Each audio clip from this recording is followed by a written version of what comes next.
Hello friends, খিচুড়ি ব্লগসের আরও একটি নতুন ভিডিওতে তোমাদের অনেক ওয়েলকাম।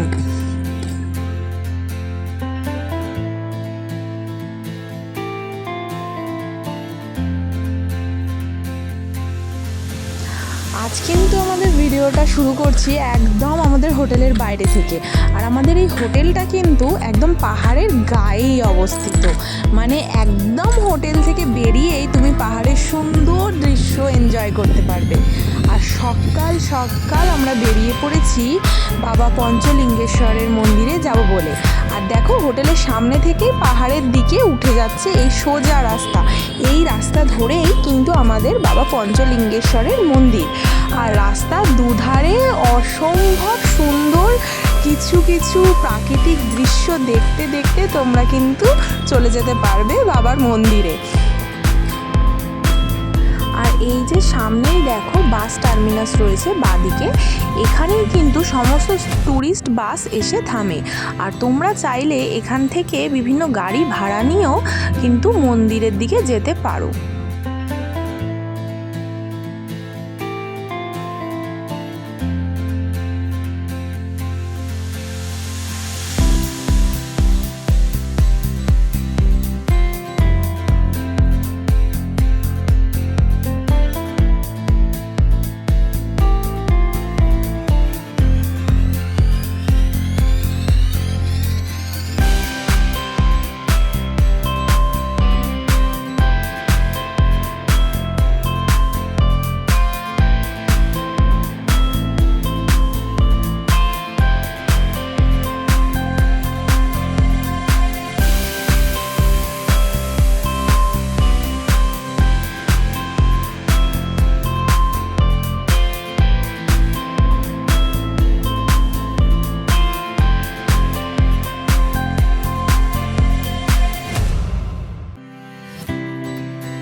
এখনও কিন্তু বেশ অনেকটা পথই আমাদের যেতে হবে, তাই চলো যেতে যেতে এই মন্দিরের ব্যাপারে কিছু কথা তোমাদের সাথে শেয়ার করি।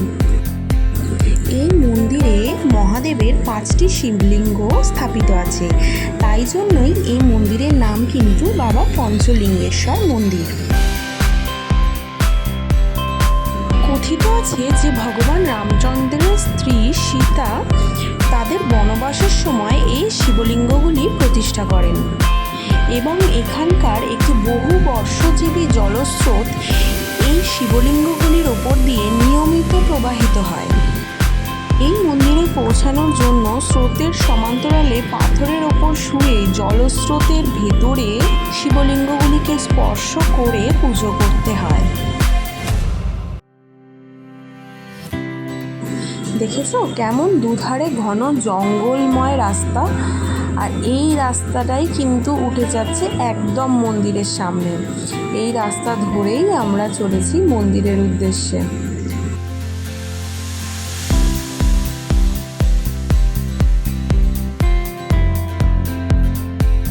তবে বলা বাহুল্য এই জায়গাটি কিন্তু সন্ধ্যের দিকে বেশ গা ছমছমে। তবে সন্ধে নেমে আসার পর এই জায়গায় কিন্তু বিশেষ কারোর আনাগোনা খুব একটা লক্ষ্য করা যায় না, কারণ সাধারণ লোকের মুখে শোনা যায় যে এখানে নাকি অনেক সময় হাতিও বেরিয়ে আসে। আর এই যে মন্দিরে পৌঁছানোর ঠিক একটু আগে থেকেই শুরু হয়ে যায় একটা ছোট্ট মার্কেট, মানে যেখানে থেকে তোমরা বিভিন্ন সামগ্রী কিনতে পারো এবং পুজোর ডালা বা পুজোর সামগ্রী এখান থেকেই তোমরা নিতে পারো।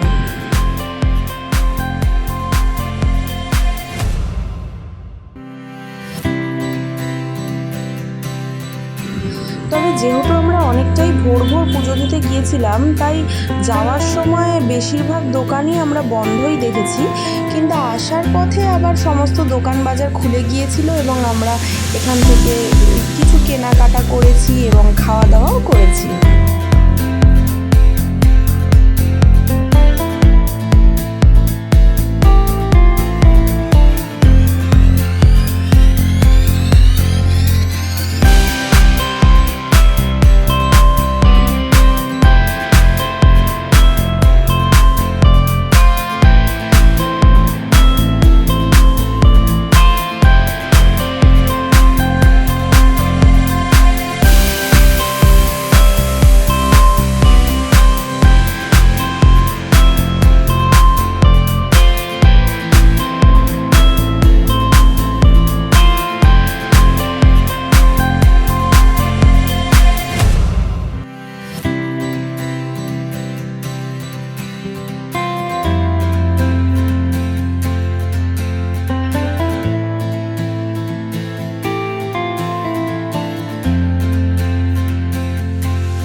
চলো, অবশেষে আমরা একদম মন্দিরের গেটের সামনে পৌঁছে গেছি। আর এই গেটের সামনে কিন্তু তোমাদের মাত্র 5 টাকা দিয়ে একটা টিকিট করে নিতে হবে। মাথাপিছু 5 টাকার এই টিকিট করার পর তোমাদের চলে যেতে হবে সোজা এই সিঁড়ি দিয়ে ওপরে। আর সিঁড়ির সংখ্যা কিন্তু খুব একটা কম ভেবো না, মাত্র 290টা সিঁড়ি এখনও আমাদের পেরোতে হবে বাবার কাছে পৌঁছানোর জন্য।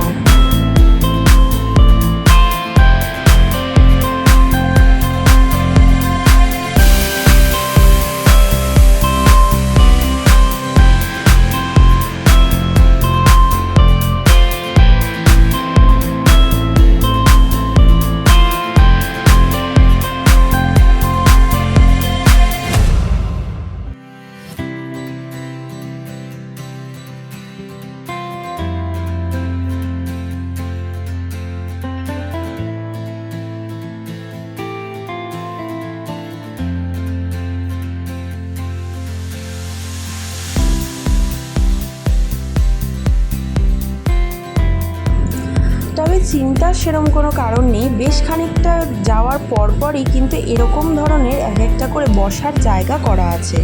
মানে তোমরা খানিকটা উঠবে আর খানিকটা বিশ্রাম নিতে নিতে পৌঁছে যাবে মন্দিরে।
সিঁড়ি উঠে আসার পরে ঠিক এইখান থেকে কিন্তু যে সিঁড়িগুলো রয়েছে সেগুলো বেশ খাড়াই আর উঠতেও বেশ কষ্ট।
এই যে ঝর্ণার জল দেখছো, এই ঝর্ণার জল কিন্তু 12 মাস এই শিবলিঙ্গর ওপর দিয়েই প্রবাহিত হয়ে থাকে।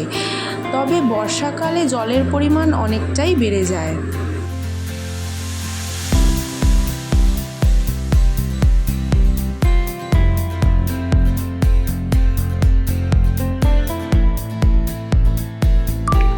চলো, এখনো কিন্তু আমাদের আরো উপরে যেতে হবে।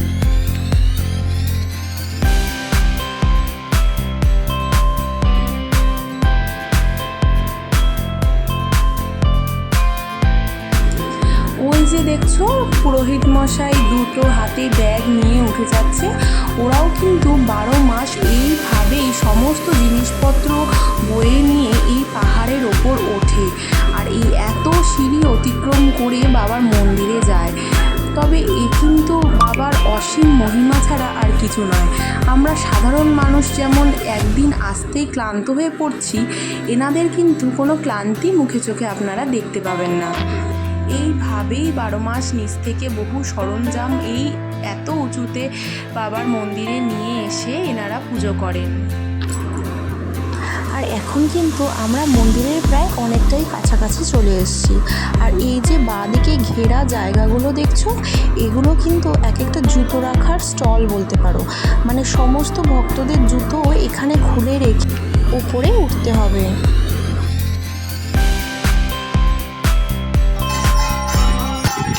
আর মন্দিরে পৌঁছানোর পরই কিন্তু আমরা অপরূপ এক দৃশ্যের সাক্ষী হয়ে রইলাম। এটি হলো মূল মন্দির। আর এই মন্দির খোলার পরেই কিন্তু এরকম ভজন কীর্তনের সঙ্গে মহাদেবের আরতি করা হয়। আর সমস্ত ভক্তরা এইভাবে লাইন দিয়ে দাঁড়িয়ে থাকে যাতে মন্দিরে আরতি সম্পন্ন হওয়ার পরে একে একে মহাদেবের পুজো দিতে পারে। এই দেখো ঠাকুরমশাই মূল শিবলিঙ্গের আরতি করে নিচ্ছেন। আর ঠিক তার পাশেই দুটো আরও শিবলিঙ্গ রয়েছে, যে শিবলিঙ্গগুলিতে ভক্তরা নিজের মন মতন পুজো দিতে পারেন। আর এবার তোমাদের সাথে শেয়ার করব মন্দিরের আশেপাশটা ঠিক কীরকম।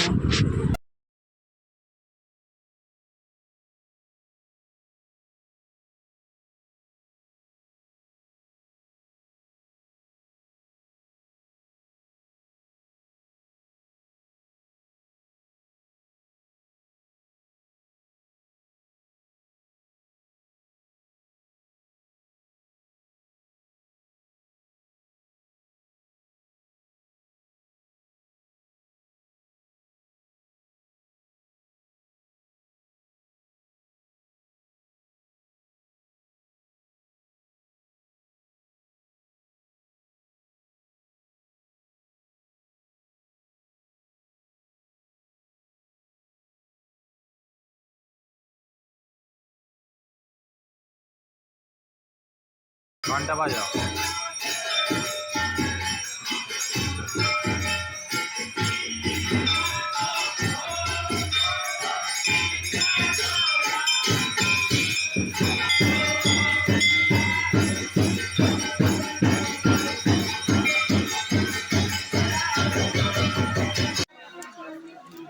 এখন তো বালুম করছে, তো বালুমটা থামো।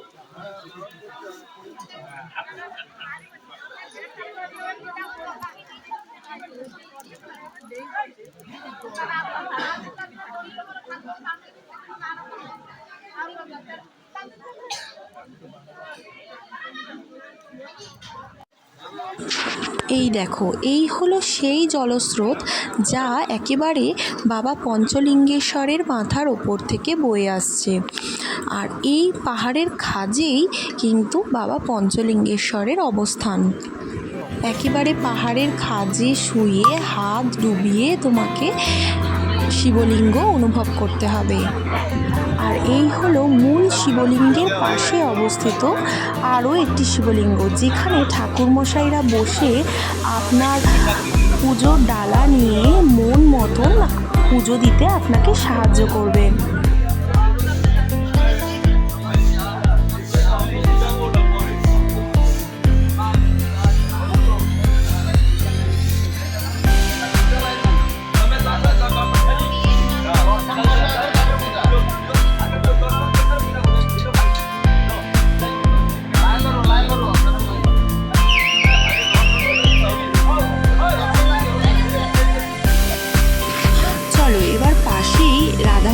একটি মন্দির দর্শন করে আসি। আর তার সাথে সাথে আজকের ভিডিওটা এখানেই শেষ করছি। আমাদের ভিডিওটা ভালো লাগলে অবশ্যই লাইক, কমেন্ট আর সাবস্ক্রাইব করে দিও।